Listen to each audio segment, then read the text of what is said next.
Presiden Prabowo Subianto tiba di tanah air usai lawatannya ke Malaysia. Pesawat kepresidenan mendarat di Pangkalan TNI Angkatan Udara Halim Perdana Kusuma pada Senin malam.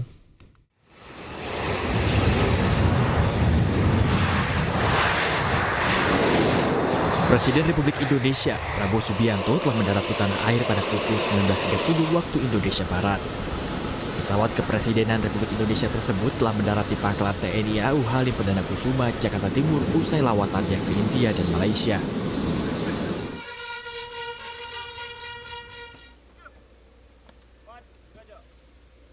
Sebelumnya, Presiden RI Prabowo Subianto disambut upacara kenegaraan di Istana Negara Malaysia pada Senin pagi waktu setempat. Dengan mengenakan pakaian setelan baskap hitam khas Melayu, serta kain tradisional dan songkok hitam, Prabowo disambut oleh Yang di-Pertuan Agung 17 Sultan Ibrahim, serta Perdana Menteri Malaysia Anwar Ibrahim. Kunjungan diawali dengan upacara penyambutan kenegaraan yang digelar di Veterana Diraja Istana Negara.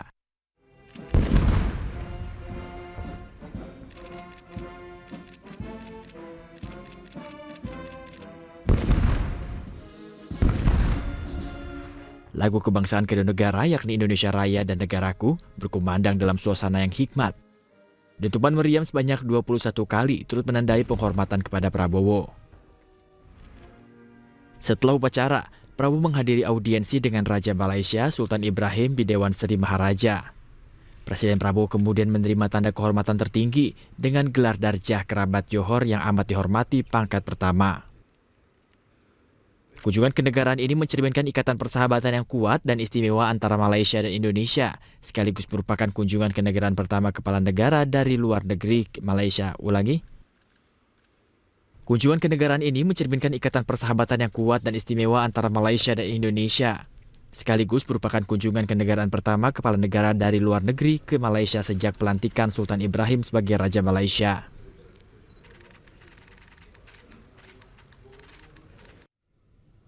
Presiden Prabowo Subianto mengatakan bekerja untuk menghapus kemiskinan dan meningkatkan kemakmuran rakyat Indonesia. Ia pun menegaskan akan bekerja sama untuk mewujudkan cita-cita tersebut. Kita akan melakukan pembangunan transformasi ini sungguh-sungguh dan kita akan bekerja dengan sangat cepat, kita akan bekerja dengan sangat luar biasa. Jadi saya berterima kasih dengan semua pembantu saya. Sekarang terjadi suatu kesadaran kita harus kerjasama, kita harus menjadi satu tim, yaitu tim Merah Putih, tim Indonesia. Ya, jadi kita di sana sini masih ada hal-hal yang kita kurang puas, kita perbaiki. Ya. Ada kadang-kadang salah pengertian, ya kita selesaikan, kita perbaiki. Niatnya adalah bawa kemajuan kesejahteraan ke rakyat kita. Niatnya hilangkan kemiskinan, niatnya hilangkan kelaparan, niatnya adalah tingkatkan kemakmuran bagi seluruh rakyat Indonesia, penghasilan rakyat semuanya harus naik. Itu niat kita semua. Itu tadi pemirsa informasi mengenai usulan perguruan tinggi mengelola tambang yang mendapat sorotan masyarakat. Dan kita ke informasi selanjutnya, pemerintah pastikan program pemeriksaan kesehatan gratis bisa dinikmati rakyat pada Februari 2025. Program ini bisa dinikmati seluruh warga Indonesia di hari ulang tahunnya. Lantas, bagaimana mekanismenya? Berikut liputannya untuk Anda.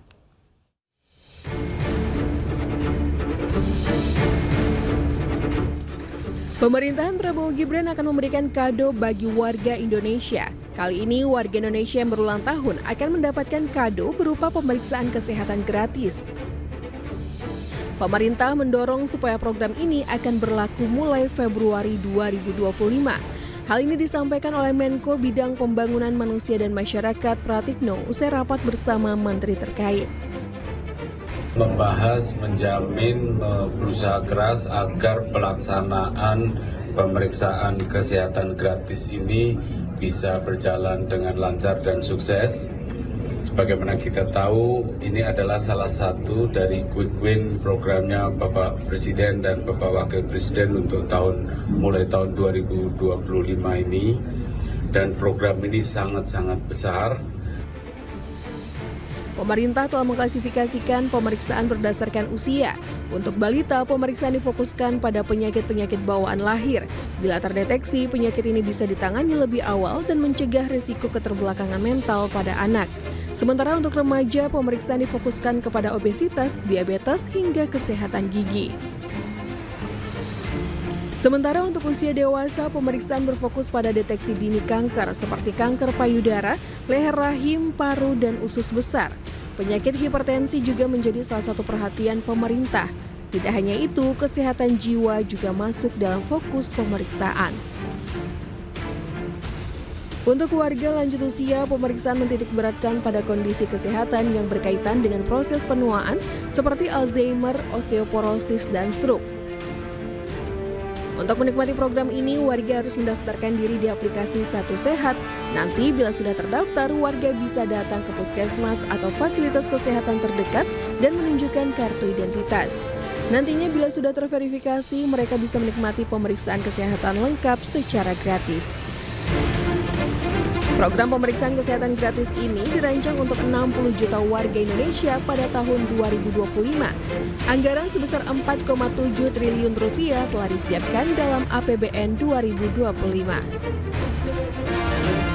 Tim Liputan iNews melaporkan.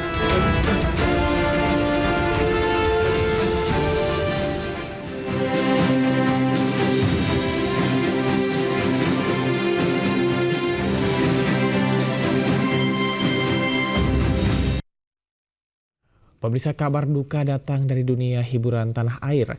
Aktris, penyanyi senior dan politisi Indonesia Emilia Contessa wafat di usianya yang ke-67 tahun.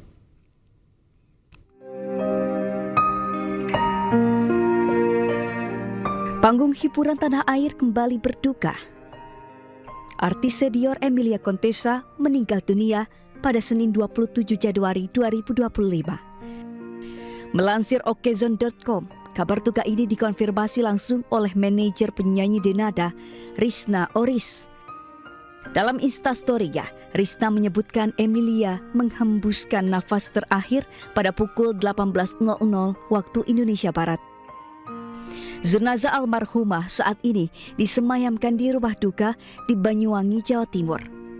Lahir dengan nama asli Nur Indah Citra Sukma Munshi, Emilia Contessa dikenal sebagai seorang model, pemeran, penyanyi, sekaligus politikus Indonesia.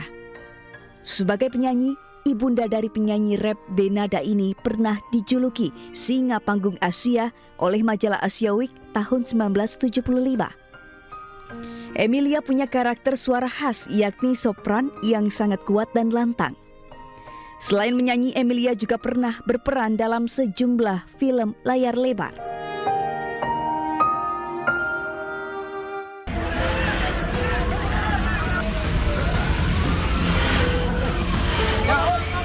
Kobaran api melahap satu persatu bangunan rumah warga di Jalan HARM Ayub, Berau, Kalimantan Timur, Senin malam. Banyaknya bangunan yang terbuat dari kayu membuat api cepat membesar dan menjalar ke bangunan sekitarnya. Petugas pemadam kebakaran yang tiba di lokasi dibantu warga berupaya memadamkan api. Sumber air yang terbatas menjadikan proses pemadaman menjadi terkendala. Akibat peristiwa ini setidaknya ada 8 bangunan dan rumah warga yang terdampak kebakaran. Banyak yang bilang juga awalnya itu dari ayam geprek, Pak. Ayam geprek ya awal mulanya ya? Itu bukan dari saya lihat ya, Pak. Pas awal saya datang itu emang sudah agak lebar. Nah, tapi itu emang dari ayam geprek. Kalau saya dengar dari orang itu dari ayam geprek, Pak. Pas kejadian posisi abangnya di mana, Kak? Saya di Tanjung, Pak. Di Tanjung. Tapi pas di sini pas menyelamatkan barang-barang ya? Tidak sempat, Pak. Karena saya kesini sudah besar, Pak. Api berhasil dipadamkan setelah 12 unit kendaraan pemadam kebakaran dikerahkan. Dari Berau, Kalimantan Timur, MS Zuhri, iNews melaporkan.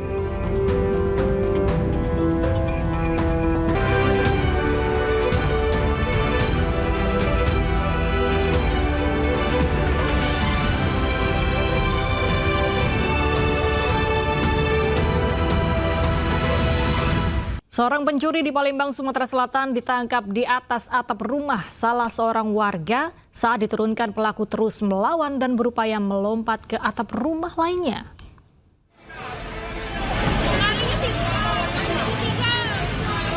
Warga Jalan Gubernur Haji Bastari Palembang, Sumatera Selatan dihebohkan dengan kemunculan seorang pencuri yang melompat-lompat di atap rumah.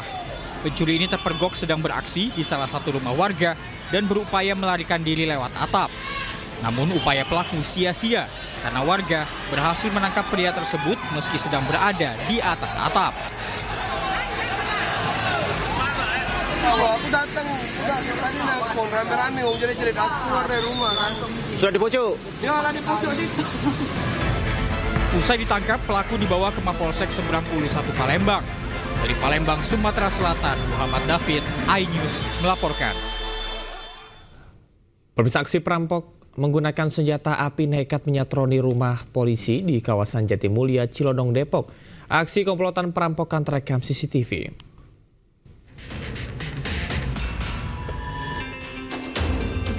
Inilah rekaman kamera pengawas saat sekawanan rampok menyatroni rumah anggota kepolisian yang saat itu tengah ditinggal penghuninya.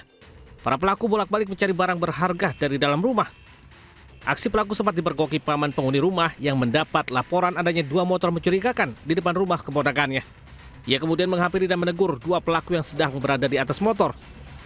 Tak lama, 2 pelaku lain keluar dari dalam rumah lalu menodongkan diduga senjata api dan sempat melepaskan 3 kali tembakan kemudian melarikan diri. Beruntung tidak ada korban jiwa dalam peristiwa ini, aparat Polres Metro Depok masih menyelidiki kasus. Dari Depok, Jawa Barat, Ibu Rizky, iNews melaporkan. Bapak dan anak perempuannya terekam kamera pengawas mencuri motor di gang sempit di Cengkareng, Jakarta Barat. Agar tak dicurigai korban dan warga, kedua pelaku sempat mendorong motor hingga keluar gang.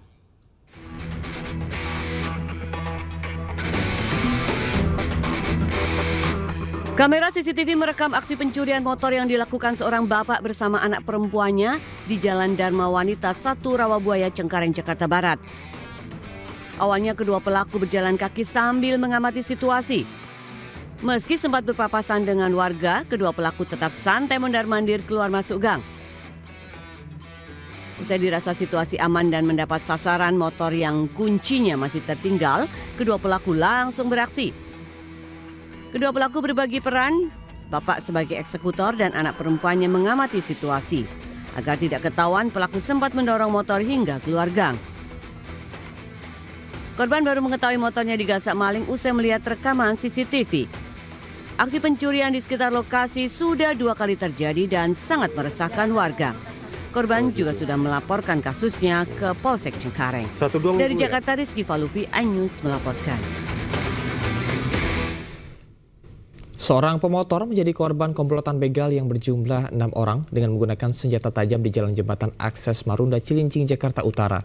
Korban yang berusaha mempertahankan sepeda motornya mengalami luka di bagian perut dan paha akibat sabetan senjata tajam.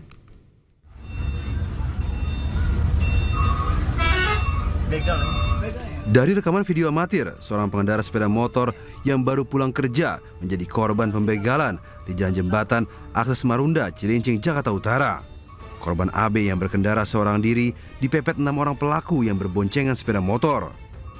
Korban berusaha mempertahankan sepeda motornya, namun pelaku menyabetkan senjata tajam hingga berhasil membawa kabur motor korban. Akibat peristiwa ini, korban mengalami luka sabetan senjata tajam di bagian perut dan bagian paha. Pelaku berhasil menyelamatkan diri dan masih dalam perawatan di Rumah Sakit Umum Daerah Koja, Jakarta Utara. Telah terjadi pembegalan pada korban AB di Jalan Jembatan Akses Marunda. Korban AB sepulang dari bekerja melewati jalan tersebut, kemudian dipepet dan dibegal oleh 3 motor. Hingga kini, tim gabungan Polres Metro Jakarta Utara dan Polsek Cilincing, Jakarta Utara masih memburu kelompok begal sadis tersebut dan sudah memeriksa 3 orang saksi. Dari Jakarta, Sofian Firdaus melaporkan. Polisi berhasil mengungkap motif pembunuhan disertai mutilasi terhadap jasad wanita yang ditemukan dalam koper di Ngawi, Jawa Timur. Aksi sadis pelaku dipicu rasa sakit hati terhadap ucapan korban dan cemburu korban berhubungan dengan pria lain.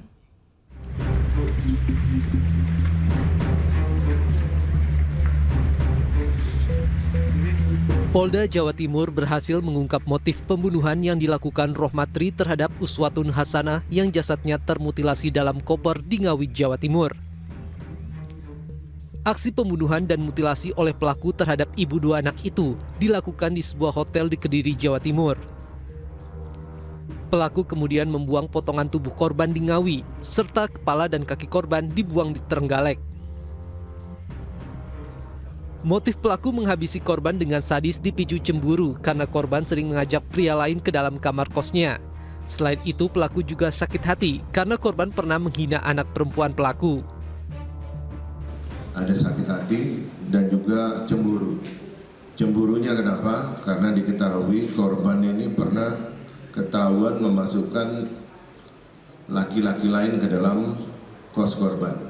Ya, sementara tersangka ini di dalam di sekitaran kos-kos korban ini mengakui sebagai suami siri dari korban. Kemudian korban ini juga sering minta uang kepada pelaku. Korban ini pernah berucap kepada tersangka bahwa korban mendoakan kalau nanti sudah besar anaknya ini menjadi, mohon maaf, PSK. Itu juga membuat tersangka ini sakit hati. Akibat perbuatannya, pelaku terancam pasal 340 KUHP dengan ancaman hukuman maksimal hukuman mati. Menolak diceraikan, seorang pria tega menyiram istrinya dengan air aki di Bandung Barat, Jawa Barat.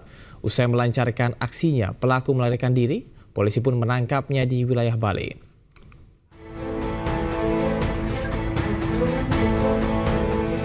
Polisi menangkap Dodi Suhenda, 35 tahun, tanpa perlawanan dari sebuah kamar penginapan di Denpasar, Barat, Bali. Ia ditangkap akibat tindak kekerasan dalam rumah tangga, lalu kabur ke Bali. Sebelumnya ia menganiaya sang istri, Ayu Fitriana, dengan air aki hingga terluka bakar.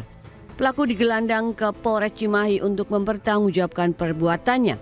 Sebelumnya, pada 14 Januari lalu, pelaku melakukan aksinya di kawasan Sindangkerta, Kabupaten Bandung Barat.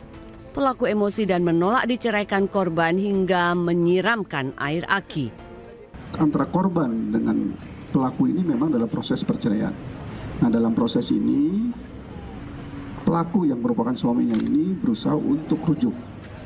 Namun keinginan untuk rujuknya ini tolak oleh korban sehingga mengakibatkan pelaku ini emosi. Kemudian menyiramkan. Usai melakukan aksi sadisnya, pelaku kabur ke Bali.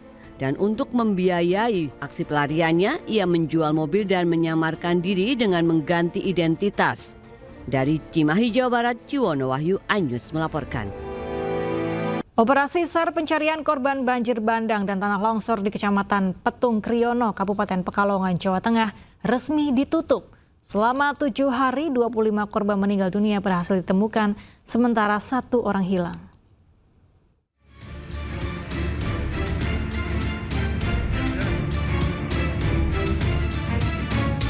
Operasi SAR pencarian korban banjir bandang dan tanah longsor di Kecamatan Petung Kriono, Kabupaten Pekalongan, Jawa Tengah resmi ditutup. Korban yang tercatat di Petung Kriono per hari Senin 27 Januari 2025 sudah dinyatakan selesai. 25 korban meninggal dunia, semua sudah ditemukan. Meski demikian, 1 korban bernama Teguh Imanto, warga desa Kayu Puring, masih belum ditemukan.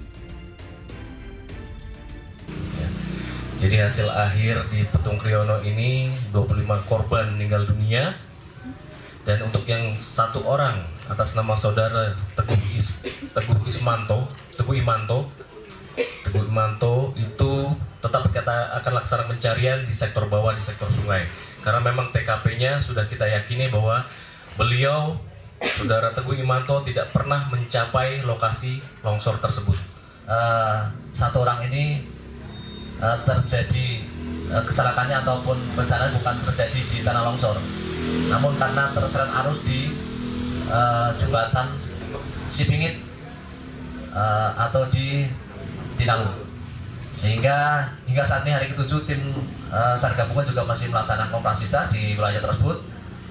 Dan selanjutnya kami dari pihak Basarnas maupun tim SAR gabungan juga melaksanakan pemantauan dan koordinasi dengan potensi SAR unsur terkait sepanjang Sungai Welo hingga ke muara laut di Pekalongan ya. Untuk masa tanggap darurat, proses rehabilitasi masyarakat terdampak berlangsung hingga 7 hari ke depan. Dari Pekalongan, Jawa Tengah, Suryonus Soekarno, iNews melaporkan. Akibat tanggul Sungai Welang jebol, ratusan rumah di Kabupaten Pasuruan, Jawa Timur diterjang banjir bandang. Sementara di Madiun, sejumlah desa terendam banjir hampir setinggi atap rumah.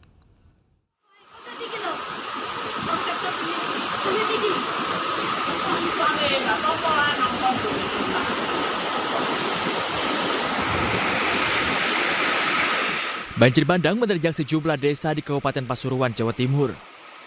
Bahkan derasnya air masuk ke dalam permukiman penduduk di lingkungan setempat.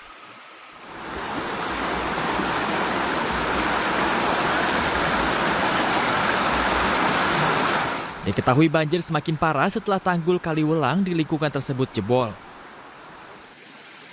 Luapan air deras sungai menjadi penyebab utama jebolnya tanggul tersebut. Ketinggian air di wilayah terdampak mencapai hingga 100 cm, menyebabkan aktivitas warga terganggu.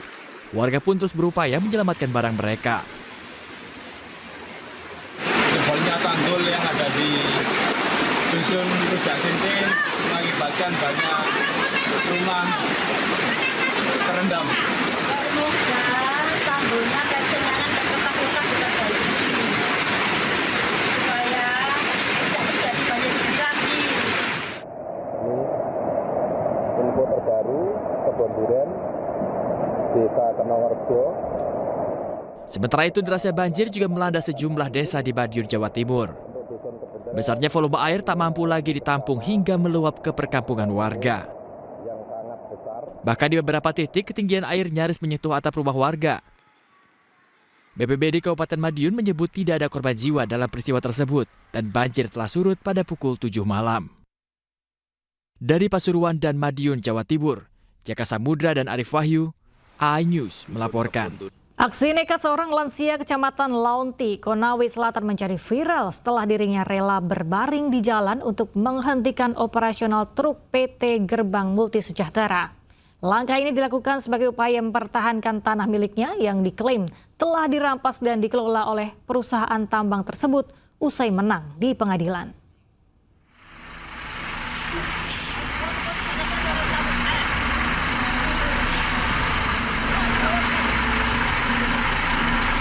Beginilah aksi berbahaya dari seorang lansia di Desa Launti, Kecamatan Launti, Konawe Selatan.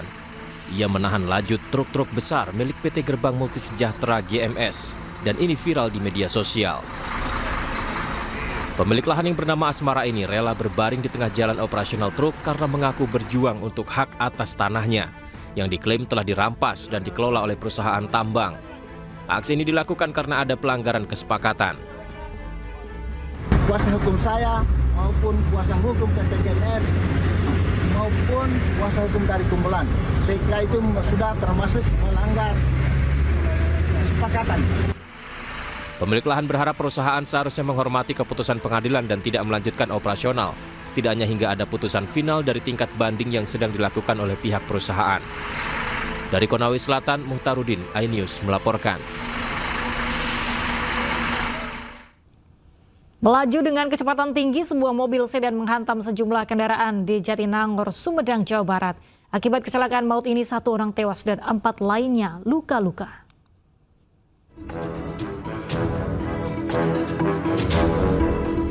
Sebuah mobil sedan terlibat tabrakan beruntun dengan sejumlah kendaraan di Jalan Raya Bandung Cirebon, kawasan Jatinangor, Kabupaten Sumedang, Jawa Barat. Dalam rekaman video amatir terlihat seorang korban tergeletak dan pengemudi sedan dievakuasi oleh warga. Menurut keterangan polisi yang menggelar olah TKP kejadian perkara, ada 5 kendaraan terlibat kecelakaan beruntun tersebut, yakni 2 mobil dan 3 sepeda motor, salah satu diantaranya milik pengemudi ojek online. Insiden ini berawal saat sedan merah melaju kencang dari arah Sumedang, kemudian menabrak 3 motor dan 1 mobil yang terparkir. Akibat kecelakaan tersebut, 4 orang luka-luka dan seorang tukang parkir tewas di lokasi kejadian. Oh, sekelihatan akang nih ada berapa yang ketabrak gitu? Nggak kelihatan, soalnya kan saya kan kegusur sama mobil sampai ke spanduk itu. Jadi nggak ingat gitulah. Pas ingat pas mobil itu ke nabrak langsung ke arah kiri, saya di kanan langsung gitu, jadi kepemparin saya. Yang di dalam Pak, tadi setelah terima tugas, itu saya dengar suara benturan, saya lari ke depan, terlihat mobil merah ini posisi udah di pinggir sini Pak. Itu ada korban meninggal 1 orang, luka berat 1 orang, sama luka ringan 1 orang. Sementara itu, jenazah korban tewas telah dibawa ke Rumah Sakit AMC Bandung dan 1 dari 4 korban luka masih dalam perawatan intensif. Aparat Satlantas Polres Sumedang ini masih melakukan penyelidikan guna mengetahui penyebab pasti kecelakaan. Dari Sumedang, Jawa Barat, Bepen HVA, iNews melaporkan. Diduga remblong, 1 unit truk trailer keluar jalur hingga menabrak 3 unit mobil dari arah berlawanan. 1 orang meninggal akibat peristiwa ini.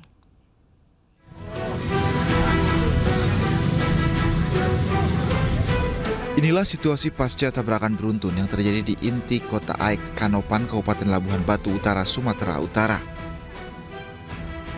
Peristiwa bermula saat truk trailer yang melintas dari Riau menuju Medan tiba-tiba oleng ke jalur kanan dan langsung menabrak 3 kendaraan yang ada di depannya. Peristiwa ini pun membuat 1 orang petugas parkir yang berada di lokasi tewas akibat tertabrak. Ada yang luka-luka tadi? Supirnya ada yang kakinya luka, baru parkir kepalanya pecah, parkir begini. Oh, jadi tukang parkir kena juga? Sementara itu, sopir truk trailer Jupri Wanda mengaku dirinya panik hingga membanting setir dan menabrak kendaraan lain lantaran truk yang dikemudikan mengalami remblong. Apa penyebabnya mobil tersebut bisa oleng ke kanan? Bisa dijelaskan? Gara-gara laki warga, gara-gara remblong. Jadi apa nggak ada bisa entah posneling diturunkan atau mesin dimatikan? Nggak panik Pak. Iya. Peristiwa ini pun tengah ditangani unit laka Satlantas Polrestabes Labuhan Batu Utara. Dari Labuhan Batu Utara, Sumatera Utara, Ikang Amanda, iNews melaporkan.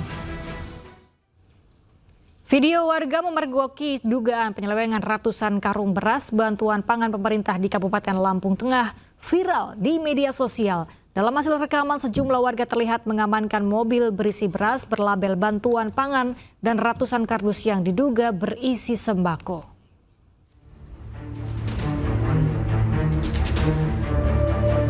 Ratusan karung beras berukuran 10 kg yang diduga berasal dari program bantuan sosial ini terlihat diturunkan dari mobil dan disusun di sebuah ruangan salah satu sekolah di wilayah Tulang Bawang Barat, Lampung. Warga yang memergoki aksi ini meminta untuk memberhentikan aktivitas tersebut karena dinilai tidak tepat sasaran. Terlebih, ratusan karung beras bantuan ini didistribusikan keluar wilayah Desa Gunung Agung, Lampung Tengah. Praktik dugaan penyelewengan beras bantuan pangan pemerintah ini bukan pertama kali terjadi. Menurut warga, diduga aksi penyelewengan beras bansos ini sudah 4 kali terjadi dan sangat merugikan masyarakat. Sebanyak 4 ton beras bantuan pangan ini diduga dijual oleh oknum Lurah Gunung Agung dengan harga Rp90.000 per karungnya. Pihak pondoknya menjawab tegas bahwa dia beli barang itu, beli dari Lurah Kampung Gunung Agung Ketangnya. Pihak pondok itu dia belinya dengan nilai Rp90.000 per sak. Setiap ada bansos semuanya tidak dibagi, dijual oleh kepala kampung Gunung Agung. Jadi saya minta tolong untuk pihak terkait, baik dari kepolisian, Pemda setempat, agar bisa menindaklanjuti masalah ini. Saat dilakukan konfirmasi terkait adanya video viral ini, oknum Kepala Desa Gunung Agung tidak dapat dihubungi awak media. Dari Bandar Lampung, Andres Avandi, iNews melaporkan. Aktris, penyanyi senior dan politisi Indonesia Emilia Contessa wafat di usianya yang ke-67 tahun. Informasi selengkapnya terdapat di iNews Pagi.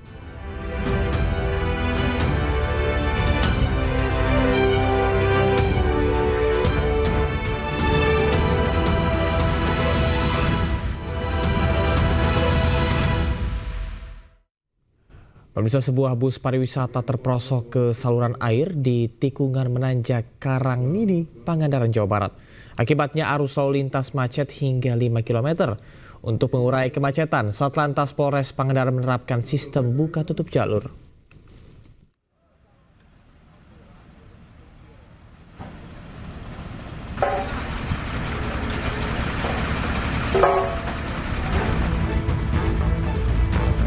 Diduga sopir tidak memahami medan jalan, sebuah bus pariwisata kehilangan kendali saat menikung dan menanjak hingga terperosok ke saluran air di Pangandaran, Jawa Barat, usai perjalanan wisata dari pantai Pangandaran. Para penumpang dievakuasi menggunakan bus cadangan.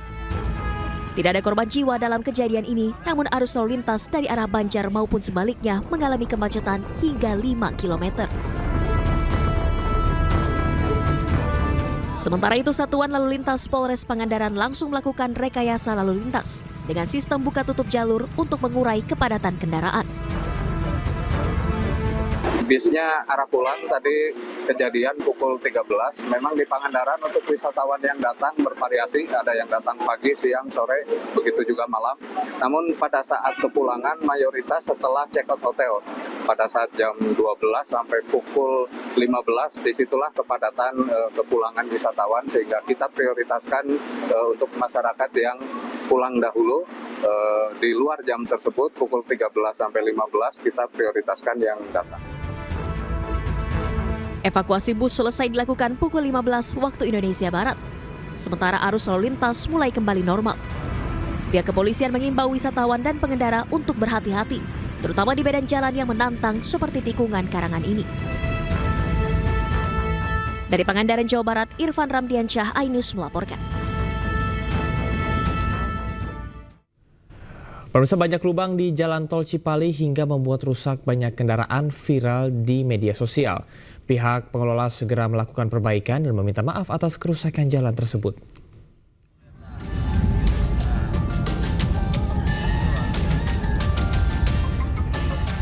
Jalan bergelombang dan berlubang di sejumlah titik ruas tol Cipali, baik dari jalur Jakarta menuju Cirebon, begitupun sebaliknya, jalur dari arah Cirebon menuju Jakarta, jadi sorotan. Viral di media sosial, kendaraan yang tengah melaju di tol Cipali dengan mengabadikan momen perjalanan, tiba-tiba saja alami pecah ban. Insiden tersebut terekam kamera pengendara. Bagi pengendara lain diimbau untuk lebih waspada jika ada rencana melewati ruas tol Cipali. Untuk diameter lubang berbeda-beda, mulai dari 10 cm hingga 1 meter, dengan kedalaman mencapai 10 cm. Bahayanya, kondisi tersebut berdampak buruk pada kendaraan dan kenyamanan bagi pengendara. Tak sedikit kendaraan rusak akibat lubang dan jalan yang rusak di tol Cipali yang viral di media sosial baru-baru ini. Pihak pengelola menyampaikan minta maaf atas insiden yang terjadi dan curah hujan serta mobilitas yang tinggi menjadi salah satu faktor penyebab jalan rusak. Saat ini jalan tol Cipali banyak yang berlubang sama bergelombang. Jadi kalau untuk mobil yang lagi kecepatannya penuh, itu bisa jadi membahayakan sih untuk pengendara sendiri. Terkait dengan lubang di tol Cipali, kami dari Astra Infrastruktur Cikopo Palimanan menyampaikan permohonan maaf kami atas gangguan tersebut. Tim operasional kami juga telah melakukan beberapa langkah perbaikan, di mana tingginya arus lalu lintas dan juga tingginya curah hujan menjadi pertimbangan bagi kami. Sebagai bentuk pertanggungjawaban atas ketidaknyamanan yang terjadi, pihak pengelola menyampaikan silakan menghubungi pihak terkait untuk mengklaim bagi para pengendara yang alami kerusakan yang disebabkan melintas di tol Cipali. Dari Subang, Jawa Barat, Yudi Heriawan, Juanda, iNews melaporkan.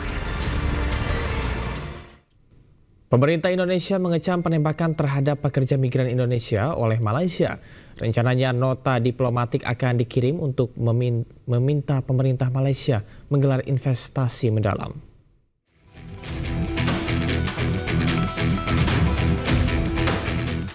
Kecaman diberikan pemerintah melalui Kementerian Perlindungan Pekerja Migran Indonesia. P2MI juga mendesak pemerintah Malaysia untuk segera melakukan investigasi menyeluruh atas insiden yang terjadi. Ya, jadi kami mendorong agar penyelidikan ini bisa dilakukan secara komprehensif ya, agar informasinya bisa terang benderang, bisa transparan, sehingga ketahuan apa yang sebenarnya terjadi. Tapi yang pasti yang kami lihat di sini ada dugaan penggunaan kekuatan berlebihan. Karena sebetulnya kalau bicara soal pekerja migran ini kan bisa hanya ditangkap aja atau gimana, tidak perlu sampai penggunaan sampai ditembak seperti itu ya, sampai apalagi ada di dalam negeri. Rencananya KBRI di Kuala Lumpur juga mengirimkan nota diplomatik untuk mendorong penyelidikan atas insiden tersebut, termasuk kemungkinan penggunaan excessive use of force. Sebelumnya dari hasil investigasi sementara, penembakan dilakukan oleh Otoritas Maritim Malaysia, Agensi Penguat Kuasa Maritim Malaysia. Penembakan dilakukan di perairan Tanjung RHU Malaysia, 1 orang tewas dan 4 lainnya terluka. Tim Liputan, iNews melaporkan. Ratusan pekerja migran Indonesia PMI ilegal dideportasi dari Johor, Malaysia melalui Pelabuhan Internasional Dumai, Riau. 6 orang PMI harus mendapatkan perawatan khusus terkait dengan kondisi kesehatan yang memburuk.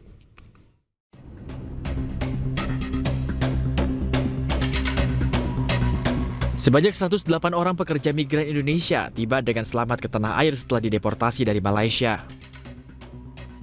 Ratusan PMI ini dideportasi dari Depot Macap Umbo, Malaka, Malaysia dengan tujuan Pelabuhan Internasional Dumai, Riau sesuai dengan surat KJRI Johor Bahru. Kondisi ratusan PMI ini sangat memprihatinkan, diduga diperlakukan kurang baik selama ditahan di Malaysia. Sebanyak 6 orang PMI harus mendapatkan perawatan khusus karena kondisi kesehatan yang memburuk dan juga alami depresi.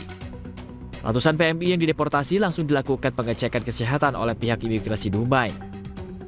Ada 6 yang harus memerlukan perhatian khusus oleh pemerintah, dalam ini oleh kami maupun dinas terkait untuk penanganan selanjutnya.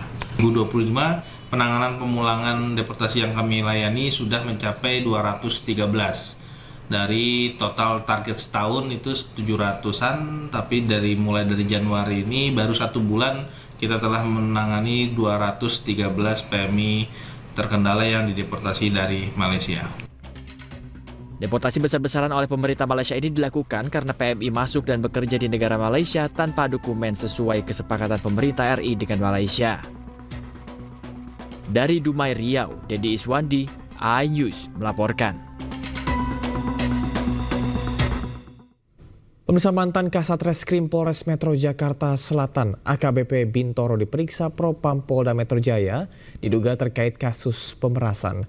Bintoro diduga memeras tersangka kasus pembunuhan sebesar 20 miliar rupiah.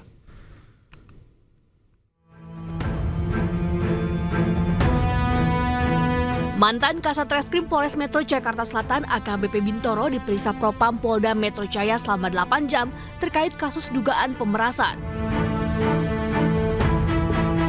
AKBP Bintoro diduga menerima uang sebesar 20 miliar rupiah dari tersangka kasus pembunuhan yang merupakan anak dari penyedia klinik kesehatan dengan iming-iming menghentikan penyidikan serta membebaskan tersangka.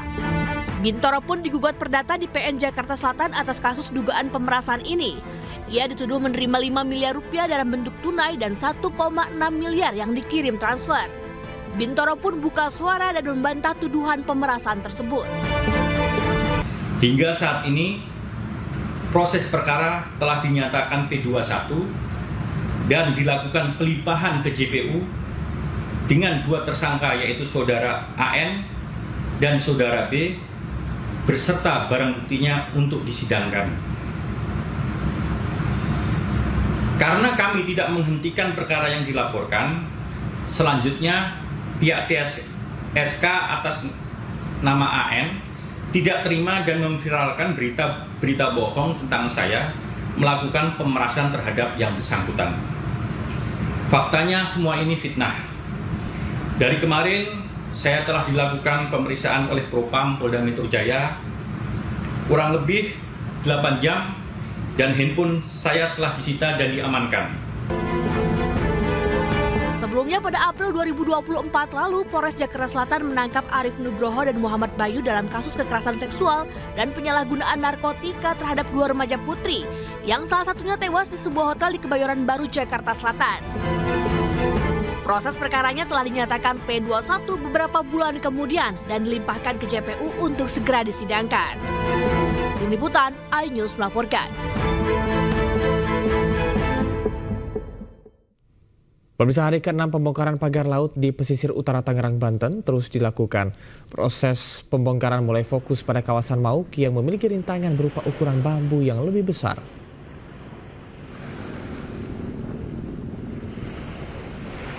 Target kemarin sepanjang 3 km pagar laut di pesisir utara Tangerang akan dicabut.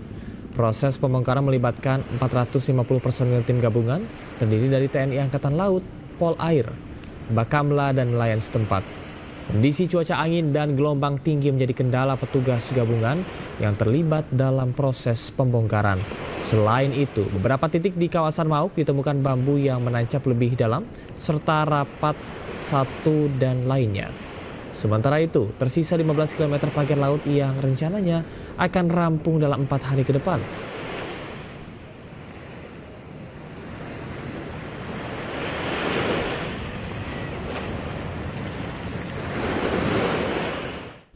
Mantan Menko Polhukam sekaligus pakar hukum tata negara Mahfud MD meminta para menteri yang terseret perkara pagar laut tidak takut untuk mengungkap dalang di balik kegaduhan ini.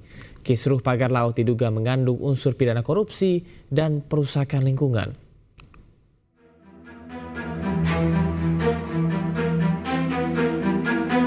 Mantan Menko Polhukam sekaligus pakar hukum tata negara Mahfud MD meminta para menteri yang terseret perkara pagar laut di Tangerang, Banten tidak takut untuk mengungkap dalang di balik kasus ini.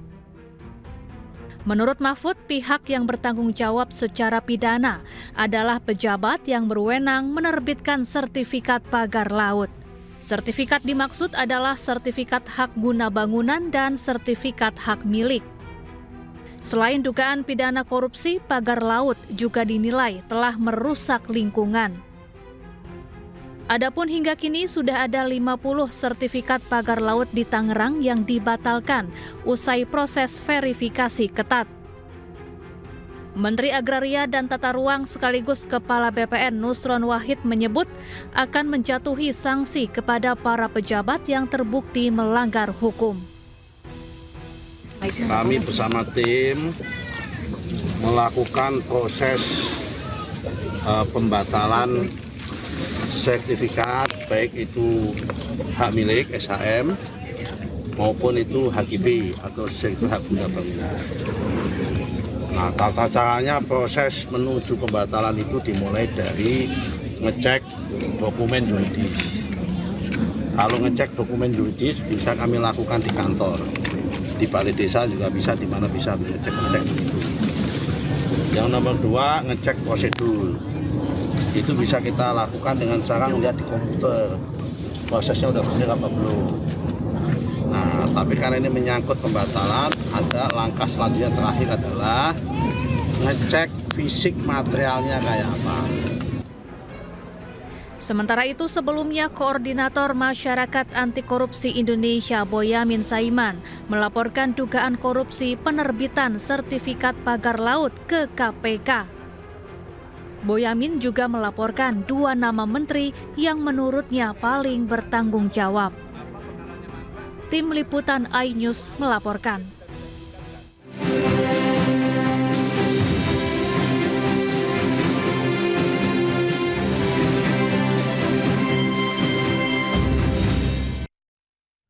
Presiden Prabowo Subianto tiba di tanah air usai lawatannya ke Malaysia.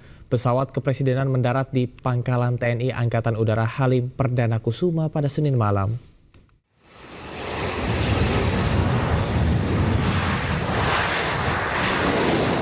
Presiden Republik Indonesia Prabowo Subianto telah mendarat di tanah air pada pukul 19.30 waktu Indonesia Barat. Pesawat kepresidenan Republik Indonesia tersebut telah mendarat di Pangkalan TNI AU Halim Perdana Kusuma, Jakarta Timur usai lawatannya ke India dan Malaysia.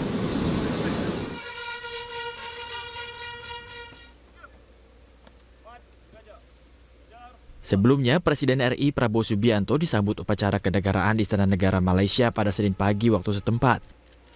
Dengan mengenakan pakaian setelan beskap hitam khas Melayu, serta kain tradisional dan songkok hitam, Prabowo disambut oleh Yang di-Pertuan Agung 17 Sultan Ibrahim serta Perdana Menteri Malaysia Anwar Ibrahim. Kunjungan diawali dengan upacara penyambutan kenegaraan yang digelar di Veterana Diraja Istana Negara.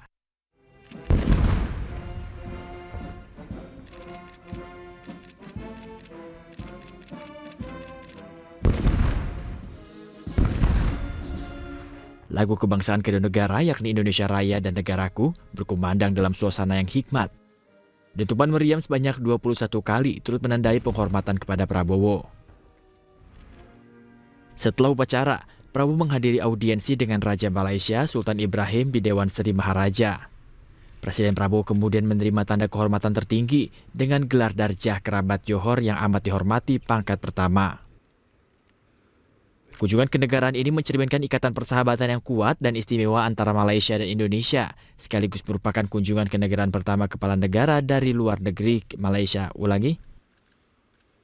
Kunjungan kenegaraan ini mencerminkan ikatan persahabatan yang kuat dan istimewa antara Malaysia dan Indonesia, sekaligus merupakan kunjungan kenegaraan pertama kepala negara dari luar negeri ke Malaysia sejak pelantikan Sultan Ibrahim sebagai Raja Malaysia.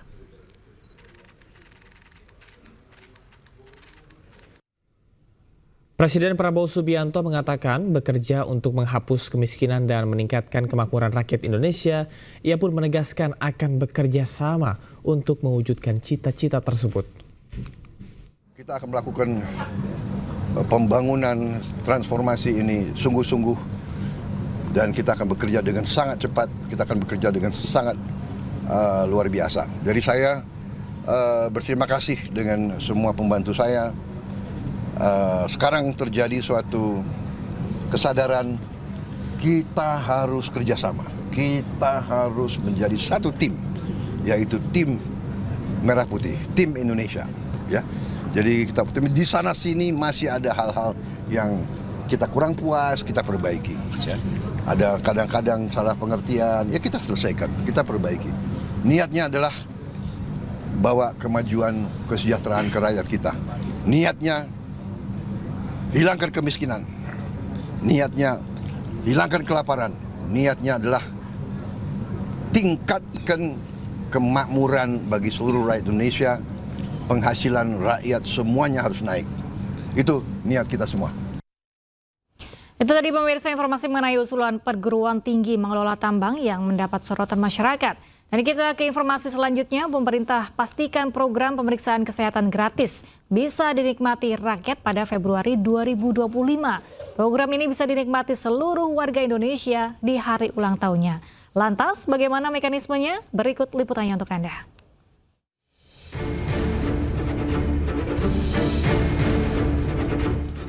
Pemerintahan Prabowo Gibran akan memberikan kado bagi warga Indonesia. Kali ini warga Indonesia yang berulang tahun akan mendapatkan kado berupa pemeriksaan kesehatan gratis. Pemerintah mendorong supaya program ini akan berlaku mulai Februari 2025. Hal ini disampaikan oleh Menko Bidang Pembangunan Manusia dan Masyarakat Pratikno usai rapat bersama menteri terkait. Membahas, menjamin, berusaha keras agar pelaksanaan pemeriksaan kesehatan gratis ini bisa berjalan dengan lancar dan sukses. Sebagaimana kita tahu, ini adalah salah satu dari quick win programnya Bapak Presiden dan Bapak Wakil Presiden untuk mulai tahun 2025 ini. Dan program ini sangat-sangat besar. Pemerintah telah mengklasifikasikan pemeriksaan berdasarkan usia. Untuk balita, pemeriksaan difokuskan pada penyakit-penyakit bawaan lahir. Bila terdeteksi, penyakit ini bisa ditangani lebih awal dan mencegah risiko keterbelakangan mental pada anak. Sementara untuk remaja, pemeriksaan difokuskan kepada obesitas, diabetes, hingga kesehatan gigi. Sementara untuk usia dewasa, pemeriksaan berfokus pada deteksi dini kanker seperti kanker payudara, leher rahim, paru, dan usus besar. Penyakit hipertensi juga menjadi salah satu perhatian pemerintah. Tidak hanya itu, kesehatan jiwa juga masuk dalam fokus pemeriksaan. Untuk warga lanjut usia, pemeriksaan mentitikberatkan pada kondisi kesehatan yang berkaitan dengan proses penuaan seperti Alzheimer, osteoporosis, dan stroke. Untuk menikmati program ini, warga harus mendaftarkan diri di aplikasi Satu Sehat.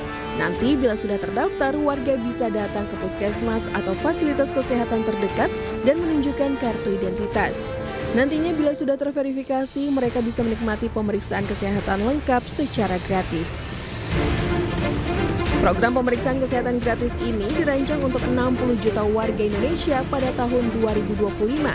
Anggaran sebesar 4,7 triliun rupiah telah disiapkan dalam APBN 2025. Tim Liputan iNews melaporkan.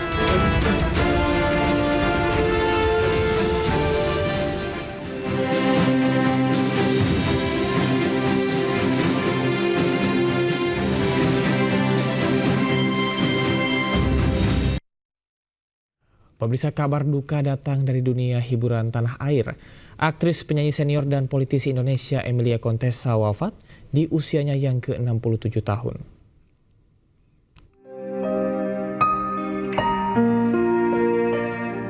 Panggung hiburan tanah air kembali berduka.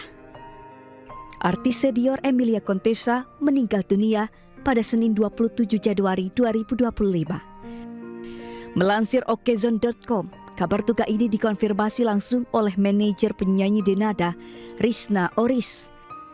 Dalam Instastory-nya, Risna menyebutkan Emilia menghembuskan nafas terakhir pada pukul 18.00 waktu Indonesia Barat. Jenazah almarhumah saat ini disemayamkan di rumah duka di Banyuwangi, Jawa Timur. Lahir dengan nama asli Nur Indah Citra Sukma Munshi, Emilia Contessa dikenal sebagai seorang model, pemeran, penyanyi, sekaligus politikus Indonesia. Sebagai penyanyi, ibunda dari penyanyi rap Denada ini pernah dijuluki Singa Panggung Asia oleh majalah Asia Week tahun 1975. Emilia punya karakter suara khas, yakni sopran yang sangat kuat dan lantang. Selain menyanyi, Emilia juga pernah berperan dalam sejumlah film layar lebar. Pemirsa, Liga Futsal Profesional 2024-2025 kembali digelar di Gor Gelora Bung Tomo, Surabaya, Jawa Timur. Ya, hujan gol terjadi pada pekan ini dan 10 tim yang berhadapan saling menghujam gawang lawan.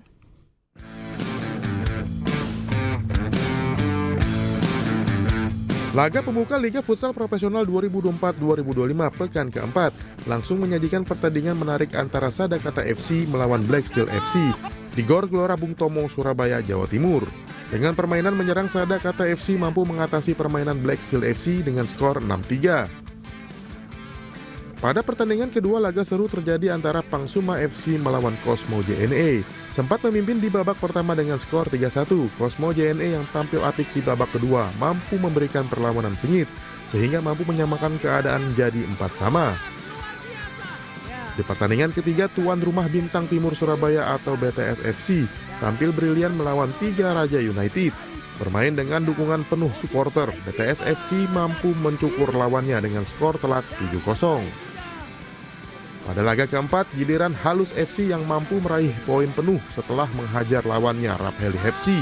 Sempat kesulitan pada awal laga, Halus FC akhirnya tampil konsisten sehingga mampu memenangi pertandingan dengan skor 5-2. Pada laga pamungkas, secara mengejutkan tim debutan Kuda Laut Nusantara mampu mengalahkan tim papan atas Unggul FC dengan skor tipis 3-2.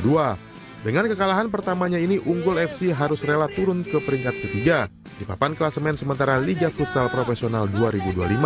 Tim Liputan iNews melaporkan.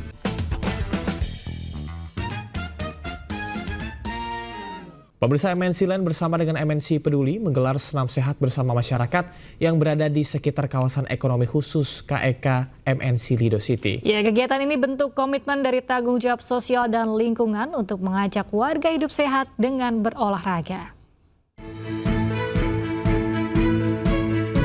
Beginilah keseruan ratusan ibu-ibu yang mengikuti kegiatan senam sehat di kawasan ekonomi khusus KEK MNC Lido City.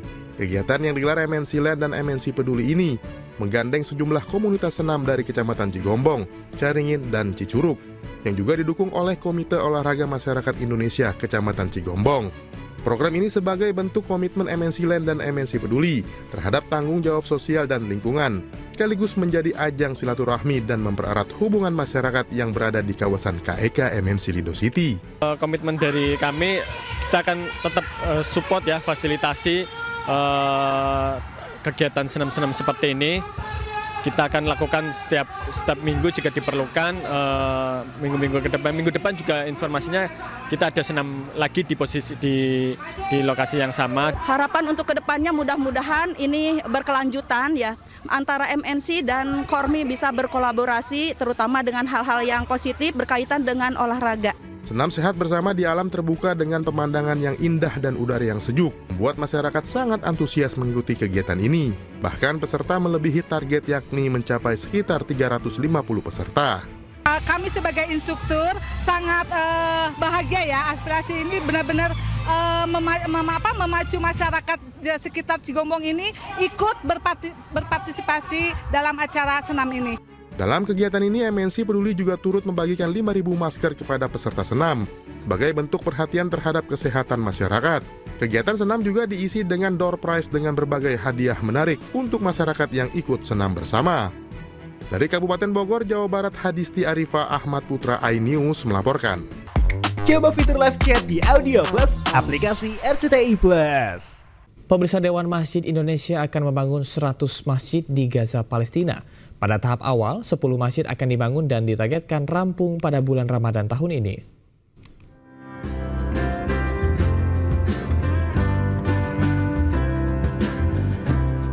Dewan Masjid Indonesia akan membangun 100 masjid semi permanen di Gaza, Palestina.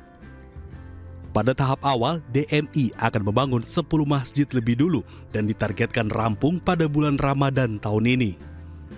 Pembangunan masjid ini diperkirakan menelan biaya 30 hingga 40 miliar rupiah. Masjid-masjid di Indonesia diimbau mengalokasikan 5 hingga 10% dari dana zakat, infak, dan sedekah untuk Gaza, Palestina. Karena itu maka kita putuskan bahwa Dewan Masjid akan membantu membangun masjid-masjid sementara yang 1000 itu kehilangan kita di Gaza. Nah, sementara ini terputuskan sendiri untuk segera membangun 10 masjid, tapi dalam perencanaan lanjut untuk bulan Ramadan ini kita harapkan bahwa jamaah masjid dalam rangka mengumpulkan sedekah, infak dan zakat itu juga menyumbangkan untuk kira-kira 50% kemampuan masjid masing-masing untuk kita namanya program pembangunan masjid di Gaza.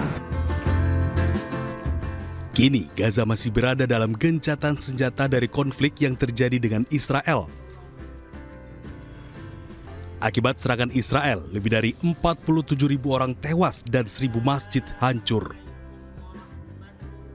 Tim Liputan iNews melaporkan.